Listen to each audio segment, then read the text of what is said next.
DWT habari. Mimi mchungaji Kanuni Sadock Nyampi, Vicar General Diocese ya Western Tanganyika. Naomba nichukue nafasi hii kuwashukuru wachungaji wote ambao walikubali kuja pamoja nasi, mahiri ya dini pamoja na wakurugenzi. Lakini pia naomba nichukue nafasi kuwashukuru maparishi yote ambayo waliwawezesha wachungaji wetu, maana yake marudini na wakurugenzi kwa ajili ya safari hii.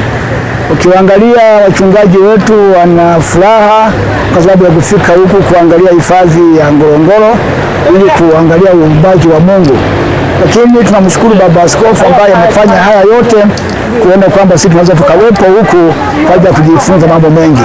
Naomba tuwashukuru watu wote wa Dayosisi ya Western Tanganyika kwa kutuombea, nasi tunaendelea vizuri kuona kwamba afya zetu zinaimarika. Amen. Nataka nitangulie kumshukuru Mungu sana ambaye ametupatia neema ya kuwepo sasa Karatu, maeneo haya ambayo ni ya kuona uumbaji mzuri sana wa viumbe. Kwa niaba yangu mwenyewe na kwa niaba ya watumishi wote wa Dayosisi ya Western Tanganyika, tunamshukuru sana Baba Askofu. Tunamshukuru kwa sababu gani? Kwa sababu unajua sisi wachungaji tukiwa katika kazi tunakutana na mambo mengi ambayo mengine yanaifanya akili yetu kuchoka. Lakini tunapata nafasi kama hizi, tuna refresh, tunapata nafasi mpya ya kwenda kutumika vizuri tukiwa tumetoka kutuliza akili, na kwa ujumla wake ni furaha yetu. Hapa tunaingia ndani ya hifadhi ambako tutaona uumbaji mwingi wa viumbe.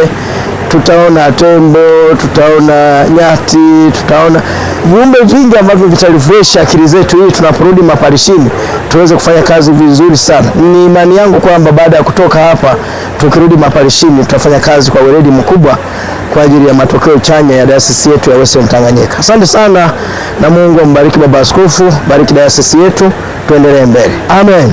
Ni mshukuru baba yetu Askofu ambaye ameandaa safari hii nzuri kwa ajili ya utalii, kwa viongozi wenzake tunayemsaidia hapa katika kuongoza.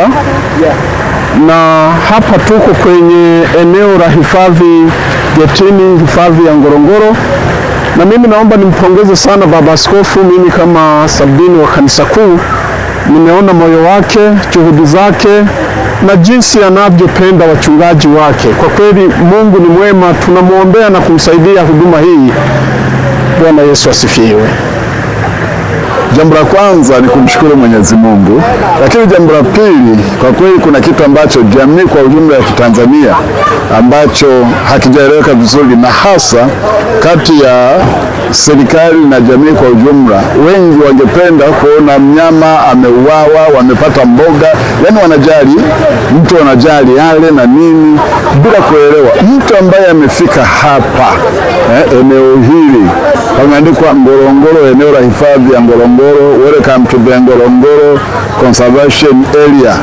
Maneno kama haya yanabariki, yanafurahisha, lakini hapa utaona ni kama kwamba serikali inapohamasisha wanyama hao waishi, tuwaelewe kwamba maana yao ni nzuri na kuna fedha nyingi zinapatikana kwa manufaa yetu wenyewe. Hospitali zinajengwa, barabara zinajengwa, zinatengenezwa na mambo mengine, madawa hospitali na hospitali zenyewe zinajengwa.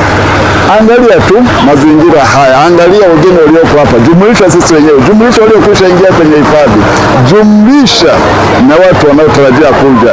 Kwa kweli mimi ningewashauri Watanzania wenzangu kuwa makini sana, hawa wanyama tuwaache waishi. Kuna faida kubwa ambayo Watanzania kimsingi tunapata kupitia wanyama hawa. Na washukuruni sana, asanteni sana na Mungu awabariki. Amina. DWT habari.